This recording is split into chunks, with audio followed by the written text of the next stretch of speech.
Evening. I don't know why I do that every time on these extras and everything else, actually.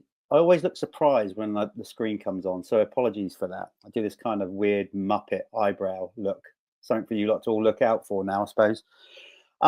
Everybody, welcome for tuning in. Obviously, those that are watching live on Instagram and Facebook. This time, because of our little StreamYard thing here that we use, we can't get the Instagram logo comments up on the screen. But this time, I'm actually got a separate app open and I can read the comments here. So by all means, comment on Facebook, on Instagram Live, as well as Facebook.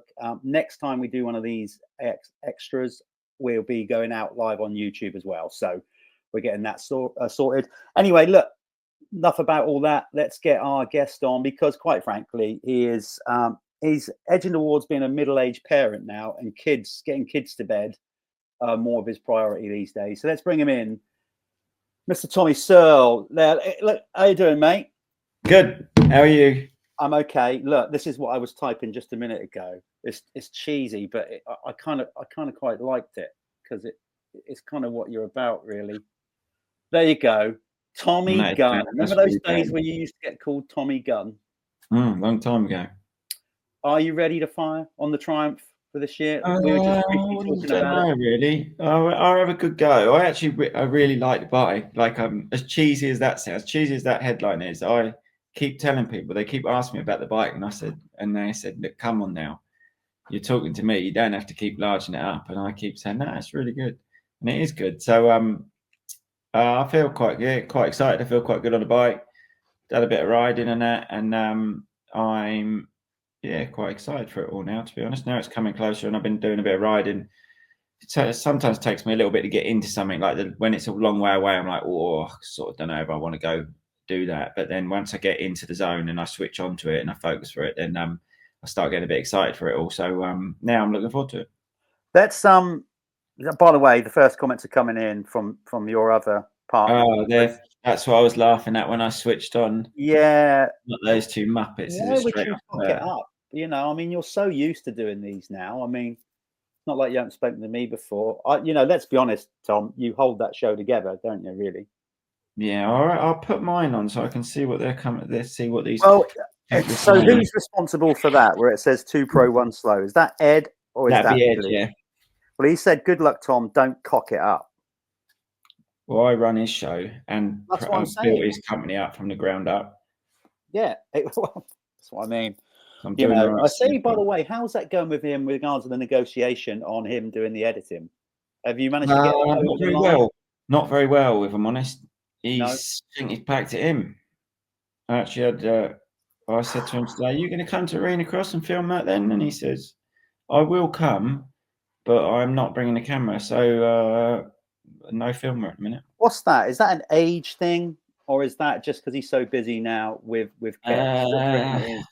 He's just a bit busy. I think he's done it a long time, and he just he wants to come and enjoy the race, not sit there with a camera and just point it. And he don't mind actually filming a bit, but he just don't like traipsing around doing it or sagging it. Really, you don't need to be doing that. I can relate to that. I'm out there hosting the show. You're out riding at Arenacross, and I sometimes think, I wish I was actually just up there in the crowd. That's what he said. He said he'd just got sick of going to the races to film it and have a job. He said, if I come, I'll come watch and enjoy my evening. Don't mind doing that. It's nice, especially at Arenacross, because it's a nice evening. You go somewhere, enjoy it. But having a job to do is a bit different when you got to watch someone's race and then traipse down to the paddock to film, and then I can see why you don't want to do it. Yeah, I get it too.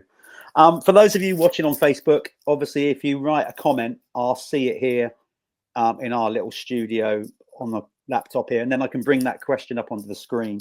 Instagram quotes, I can't, but I'll have to say them. But anybody watching on Instagram can see them.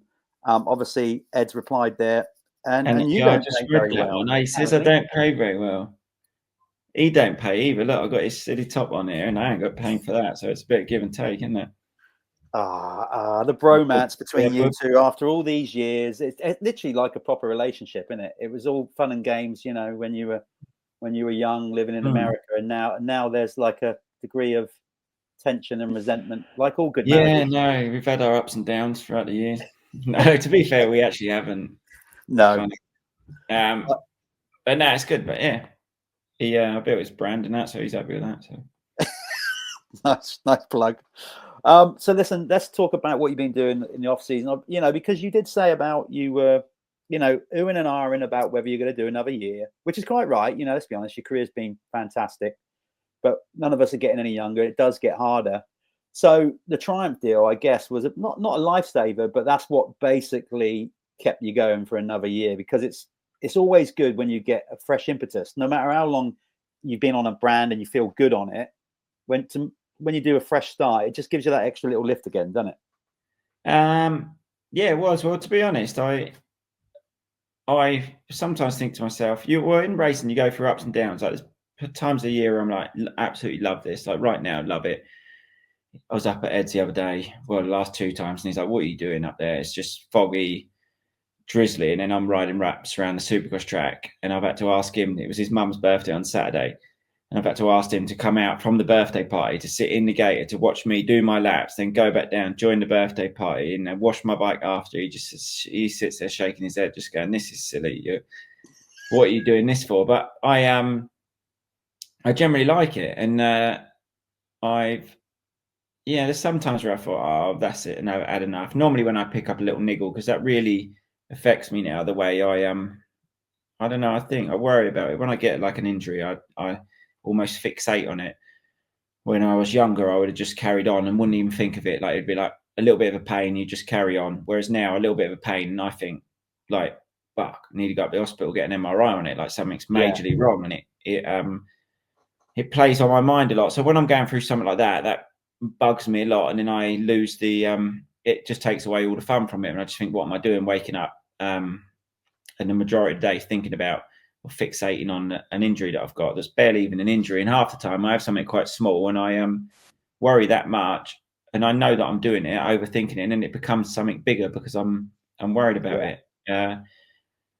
And I like use it differently, so then it like tightens up the muscles and bits and bobs. But overall, I generally love it. So at the minute, when I feel good, I feel like I'm still competitive. I think, well, I managed to win a couple of races this year, and it's, as long as I can do that, and like I say, it's got good people around me, the team, like you mentioned before, the whole Triumph thing, how that came together. That's been a big motivation for me to change brands. It always is, isn't it? Something new, something fresh. So that's given me a lot of motivation as well. What about kids? Having kids, that obviously changes the dynamic a lot. Now I know you obviously, you know, they're not newborn, so they, you know, but that must play on your mind a bit more, regards of like, not maybe when you get out on track, because I know once you're on track, everything happens and your mind is so focused on that. But bookending the race, you know, are they ever on your mind?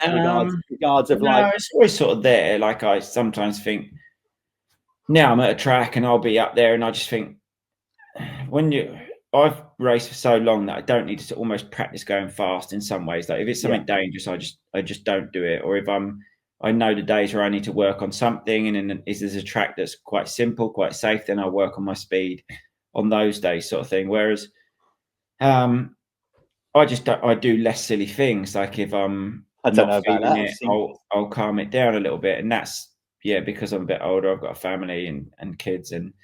But when I'm in a race situation, no, I don't really ride over my head anyway nowadays. I sort of know where the limit is.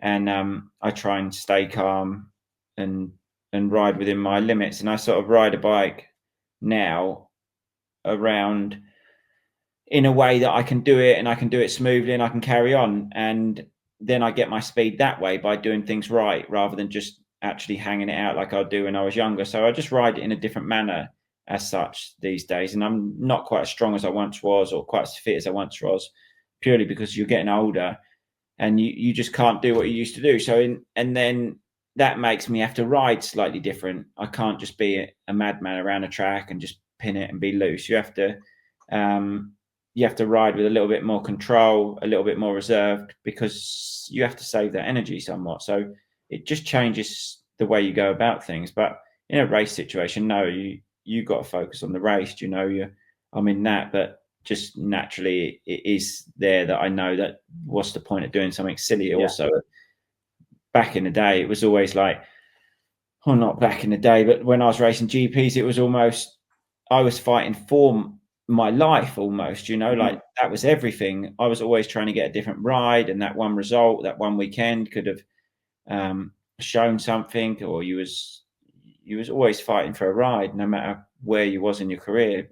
So in that way, everything mattered. Whereas now, if I have a bad race and I go back home, it don't make no difference to my life. There's no if I want to carry on the year after next, I will. Like whether I have third in one race or second in one race, it's not going to make no difference. It's my choice now. Whereas before it wasn't. You was always fighting for a ride and fighting for a result.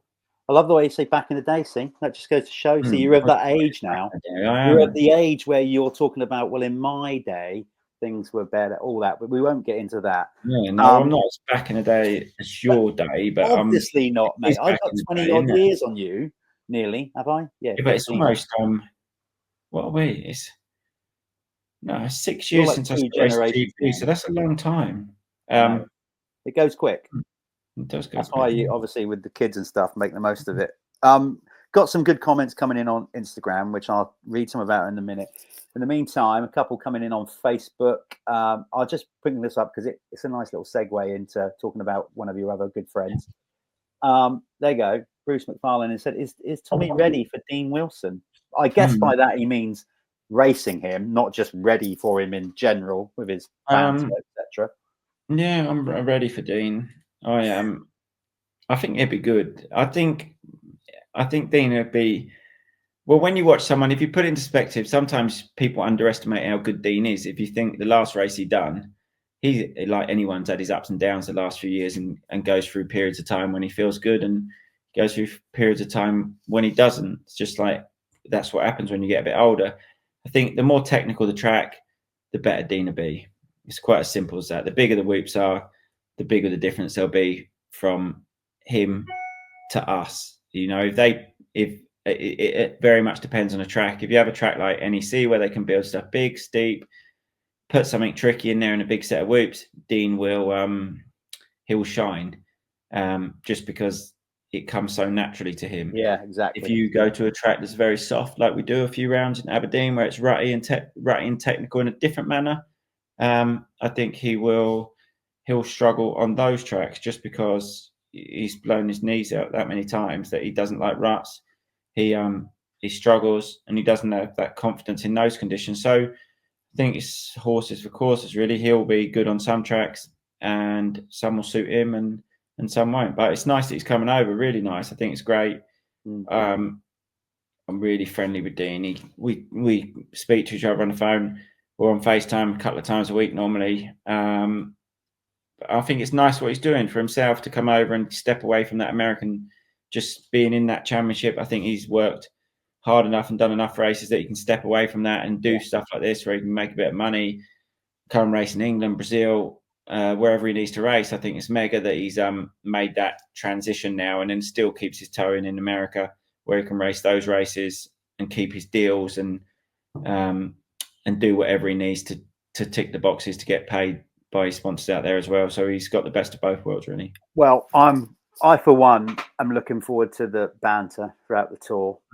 While we're on that subject, he will get a bit upset though. Like when he gets a bit like someone rubs up the inside of him or he can't pass me or something, he gets a bit angry. Does he? Yeah, he loses temper. So there's going to be plenty of that. Moans a bit and he starts crying and that real quick. Like I reckon there'll be some like handbags thrown about with him. And everybody his weak points, don't you? Like his knees. Knees, I mean, but the chances are knees. That's a bit naughty. That's no. I'm not saying out on track. I'm just thinking bigger tactics here. I'm thinking back in the paddock. If you just give him a little, No, he does get upset, Dean. Even if I don't answer his phone, he gets upset, starts crying. Oh, this is going to be a fantastic. I watched Billy's race, and then I put a picture of Billy's story up and watching his race at the weekend. He got upset that I've not posted one of his races recently online. I'm watching that. Yeah, he's quite. Okay, so we could see some genuine, like, handbags back. Yeah, no, he just gets brilliant. Yeah, and of course, thrown in the mix, you got all the others. You got Conrad and Jack. Obviously, you got a good rapport with Conrad. So again, I think the vibe back in the pits. Obviously, 2 years ago after COVID, we came back and it was British only. You'd done arena cross tours before that, and it made a noticeable difference, didn't it? Like the actual atmosphere backstage, which a lot of people don't see. They only see the racing, but back there, it's a good vibe arena cross for those 2 months, isn't it? It does it was really, really nice. Especially that first year was so nice. Obviously, I crashed out early on last season of arena cross, like literally first round. So it wasn't quite the same. I didn't have that same buzz because I was just sort of I don't know. I was watching it when I sort of mingling about in the pits, trying to get some video. So I'm not in it with the riders as such. But the first year was unbelievable. Everyone got on really well. The riders worked together. There was no ag really, and that makes it so much better as a rider to race when you're not having to worry about something. And I think hopefully being British only, I think we do have a few riders coming in. Obviously, we've got the World Tour, but the more people respect each other in that championship, the more fun it is, because it is fun. You know, it is a show at the end of the day, and it's a brilliant show, and people want to go and watch it. And I get that the corners are tight, and things happen, and bits and bobs like that. Like anything can happen. It's arena cross. It does happen pretty quick, and not always intentionally. But as a rider, it's much more fun when everyone's having a bit of a laugh, and you can go out each time having a bit of banter before the start. And from that side of things, I hope it stays the same throughout this season. It's just so much better. You can sit in the pits, everyone can have a chat. As soon as one rider starts hitting another rider, and then he's mates with him, and then it gets a bit aggro. Hopefully, it doesn't go that way. I don't think it will. I think that just because the amount of time we've been doing it now with the British as well, like you said, that respect, that mutual respect, is starting to grow a bit more. Talking of banter, though, going back to Eduardo, and the fact that you're saying that he's quite tight and you haven't struck a deal with him to help the cause of him coming to arena cross. Tamara is obviously part of the arena cross team, does all the tickets where she's commented this. So basically, we can get him a slightly discounted ticket. So Ed, if you want to come along, Ed, you don't have to pay full whack. We're not like, I don't know, like a I need to actually speak to Tamara to get some tickets. I need quite a lot for Birmingham. Yeah. She won't be doing a lot anyway. I suppose she's sat there just wondering what to do with herself. So probably normally she's like right now, probably really doing a lot this year at the races. She's probably like while we're working, you and I are working. This is work, right? She's probably kicked back now with a last glass of rosé. She's probably got pajamas on, but I expect she's not going out of them. Just sat there all day. Yeah. What work shy she is not. Right, there's another couple of. So somebody is asking on Instagram, Nicola _M_33 has asked, polar opposite to arena cross, Western Beach Race 25 next year.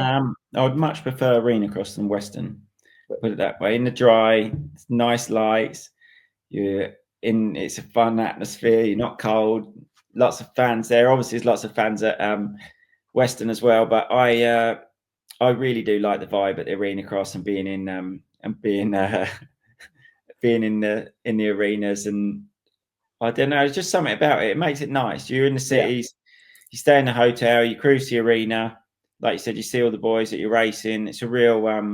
It's quite a buzz. And then no matter how used to it, and like you were literally racing your friends, when you get on that start line, it feels like the biggest moment ever every single time, whether it be the heat race, the main. It's like all the pressure comes back down, and it gets so tense so quick. You're literally out the back having a chat, and then bosh, you're on the start line. The lights go down, or the lights almost go down, and they turn on, and it's just mega. It's real good to be a part of. It seemed a lot of people.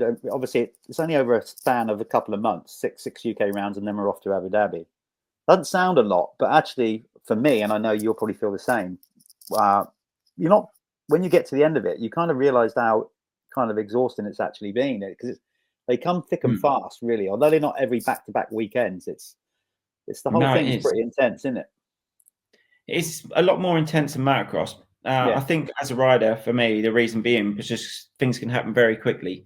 When I'm out on an outdoor track, I sort of put myself in a position to stay out of trouble. and ride your own race. Whereas in an arena cross, the best way to do that is to get out at the start and then don't get past, and you ride your own race. So starts are really important, but it makes it more intense in that way. So you almost, when you're in it, you're like, you want it not to be done as the night, but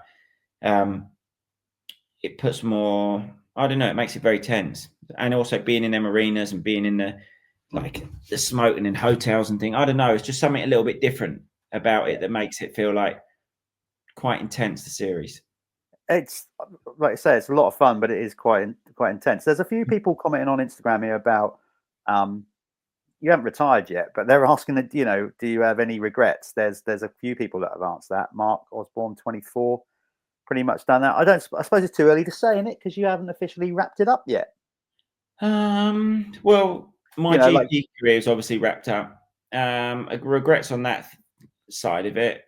Don't know. No, I've done it before. I've said things before. There's obviously things I could have done differently. Like I got second in the world, and was like the favourite to win the world championship the year after, because I got second to Tyler. He went to America, or he was going MX1 regardless. Corolla had gone MX1. I was sort of the only other rider that I think had won GPs that season. I think I'd won 6 or 7, and was in the fight to the championship.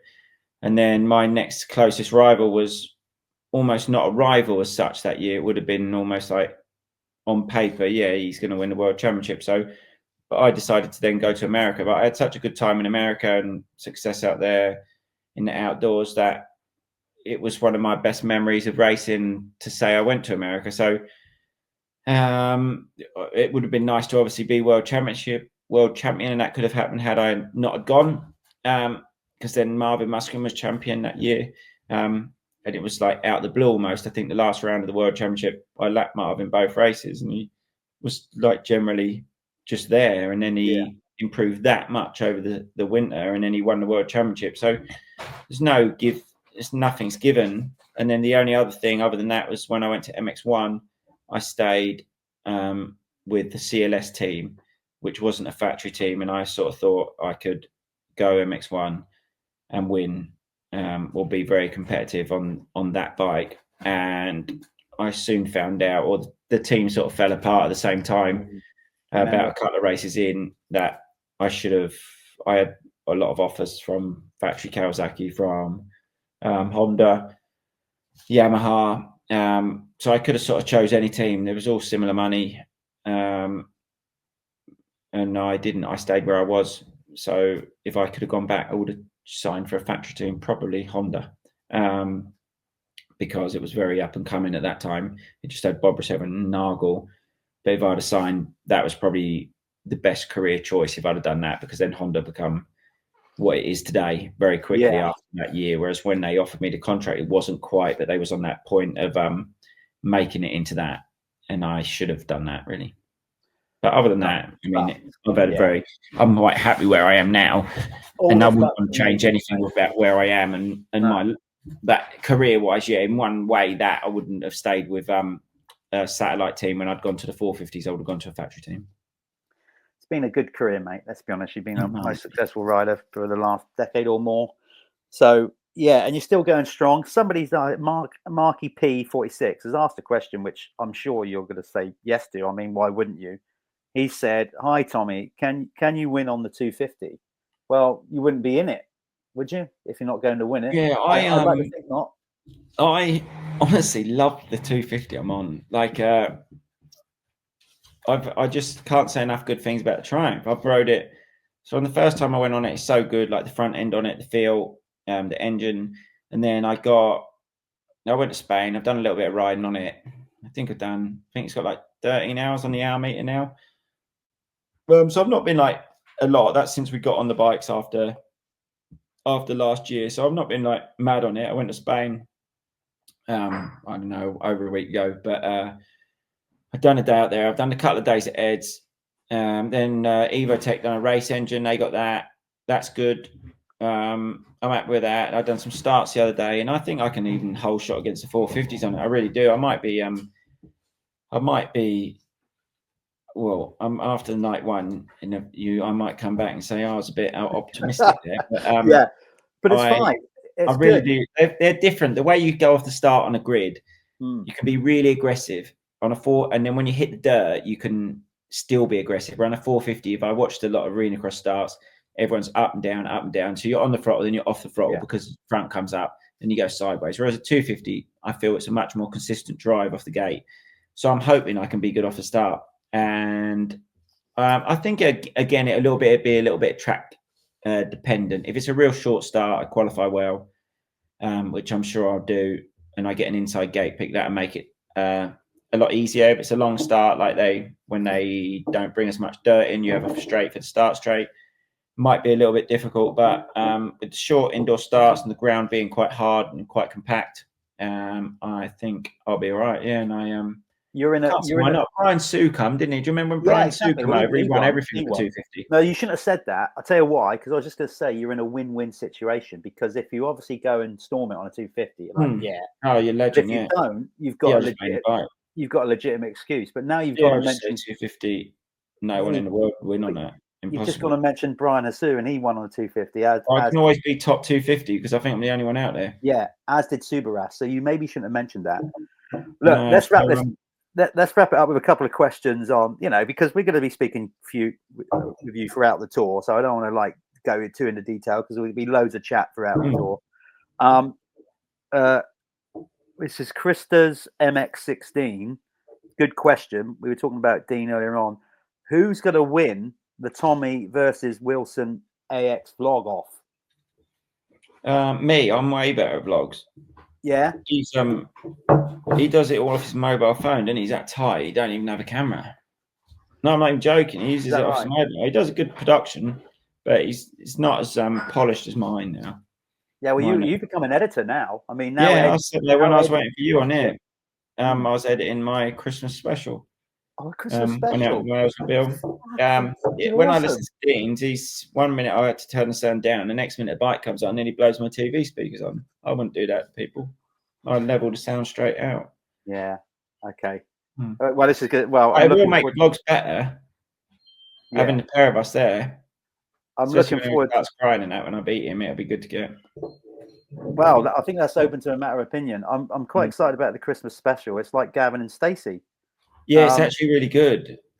Billy didn't want me to do it, and then I've filmed it, and I'm going to make it quite long. I think it's going to be it's like 45 minutes. I think I just might leave it there. And to sign off, I know it's not AX related, but I'm sure you've been asked this before. But if you have, I haven't seen you answer it, so I'm going to ask it. Greg_Wilcox28 simply says, "Who do you prefer, Billy or Ed?" Very different people. That's a politician's answer right there, because you didn't actually answer it, did you? No, different people. I like them both. I mean, Ed does more for me than Billy. So we're liking him more. Over my years. If I could just probably get rid of one out of my life, I'd probably just get rid of Bill. Not because I don't like Ed's more useful. I might end up working at Kex or something. Yeah. But if I wanted to do something fun and have a fun day out, I'd probably go with Bill. If I was like, this is to be a laugh, I'll take Billy. But whereas Ed will make can make a good day quite depressing quickly. Whereas Billy would be more upbeat in a situation. But Billy's away quite a lot, whereas Ed's quite local. So Ed's more useful on a day-to-day basis. We'll have Billy rocking up at one round. Won't we? He'll turn up. It should be able to make at least one. Come and watch me, didn't he? Billy's quite thoughtful. He flew over when I won the championship in London. He come and watched. He He's quite a bit more. He's more sensitive than Ed. He's quite thoughtful. Well, hopefully. Well, we had a pajama party the other day that I didn't organise. Safe organised. I was actually refused to put. I just put the bottoms on rather than the top, and Ed wouldn't have done that. But Billy put his pajamas on and got into it, lit the fire and that. Is this on the Christmas vlog special? What's that? Is that on the Christmas vlog? No, we didn't film that. I should have actually started it that way. I think I'm going to put mine on and start the vlog. Yeah. Because I want to start the Christmas vlog a different way rather than just straight at the track. Production ideas. Well, look, mate, appreciate your time because you are genuinely busy. Now you're a vlogger and a dad and a I'm racer. gonna watch the program Black Dove. I've been watching it. It's like a series. Right. I'm gonna go watch that now. An hour. Just very quickly before you do. All right. Just before you sign off and everybody else, Leon Sheenan _27 says, make sure Mel pays for your meal again this time or something. Can't quite. I don't. This is why I wouldn't send Billy. He's just commented, awful guy. And nothing related to you at all, but somebody on Instagram under the name Arenacross Pain basically has said Arenacross atmosphere is another level. It is. Thank you. Yeah, it's good atmosphere. So look, I'll do my bit for Matt Gates as well before I sign off. You've all got to buy tickets for Christmas presents and families and uncles, aunts, and come and watch us all because it's going to be a great show. And I can't wait to get out there. It's true. I'm going to back Tommy up there because obviously it's easy for me to say this because I work for Arenacross. But I think if most people knew what went on behind the scenes, regards of even getting it to the event and all the red tape and legislation. Yeah, I don't even know that yet. Let's be honest, the crux of it is if we don't put bums on seats, then the risk is massive. So, but it honestly is. It really is good. The more riders, I wish we had more kids doing it. I wish the young riders would able to do it more because Billy Askew was up there riding the track the other day with me, and it's hard. I get it from see both points of view. He's so good at Supercross, and I wish he could almost ride Arenacross, but then he's obviously racing Europeans and he wants to put 100% of his focus there. But then I wish there was an opportunity where he could race Arenacross or even go out and race like American Futures and spend 6 weeks in America doing proper Supercross practice because it's hard for him to practice here for Arenacross. Whereas if he went out there and you actually raced a proper Supercross, just because you get more time to practice, but it's so important for the kids. It's something that I always done as a kid. I went and raced in the stadiums. I remember racing on a 65, wasn't Arenacross at the time. It was Future West. You'll remember those. I think you was jumping in doing freestyle or doing races at the time. Splattering myself into the wall, actually. Yeah, I remember so clearly in my mind them races. More like I cannot remember one motocross race as a kid, like what happened, but I can remember almost every indoor race I'd done as a kid. What happened? The freestylers jumping the jumps, the pro riders that I was thinking they're all watching me when I go out to my race because we was in the same sort of vicinity. It's just so different that I think the kids should race in. I feel like that if they do those races, it prepares them for the future when they go to big events. Yeah. Because there's so much pressure almost that you get put on by being under those lights in front of that crowd that the riders that don't go there and they just go away and they practice and then they go to their local British Championship or whatever round. Then when you do go to that round, so the big races and the pressure is on, it's the first time it's on and then they crumble. Whereas doing it at that level and the pressure you put on yourself, because there's no pressure on the kids, but you put it on ourselves as racers. Yeah. But I feel that helped me when I went on to race the big events. It never affected me, and it might be irrelevant and it may have nothing to do with it, but I remember getting so nervous at the Supercrosses, and I think that can only be of a help when I went to the races later on in my career. Well, regardless you say about that, I'll just sign off by saying we, the collective Royal We, AX, ACU, everybody on the scenes are working on what you said there to try and grow this thing, align it more with motocross and get more kids doing it. So maybe not so much for this year, but certainly going into 26, I think there'd be a lot more opportunity for kids to go and race it. That's all I'll say at this point, because I think it's needed. There's a lot of conversation. I can't imagine why you wouldn't. Like, brilliant. Yeah, a lot going on behind the scenes. So hopefully we'll pull that off, the Royal We. Right, mate, you go and do your thing. As always, appreciate your time. Have a great Christmas, which I'm sure you will. Good old family Christmas. Yeah. Hopefully people have bought you some nice gifts. I won't ask you what you bought them because it'll give the game away. No, I don't buy many gifts, to be honest. Okay. Fair dues. Got to save your money. Yeah. Well, you've got to save your money to pay Ed, didn't you? So. No, I don't think money will do it. All right. He's out of the game. It's got to the point where it's not about money anymore. Right. Okay. Well, look, have a Yeah. brilliant family Christmas and a New Year, and we'll see you at Birmingham. And of course, at Birmingham, straight after the event, because you can't drink before you ride. Obviously, we've got to go to the bar because Chatters is getting the first round in. Remember? What, he said that? No, I'm pulling him up on it because you reckon he'd never do it. He can come up and ride this week, so he must be a bit keen. Oh, there you go. Well, we'll make sure Chatters gets a round in at Arenacross anyway. All right.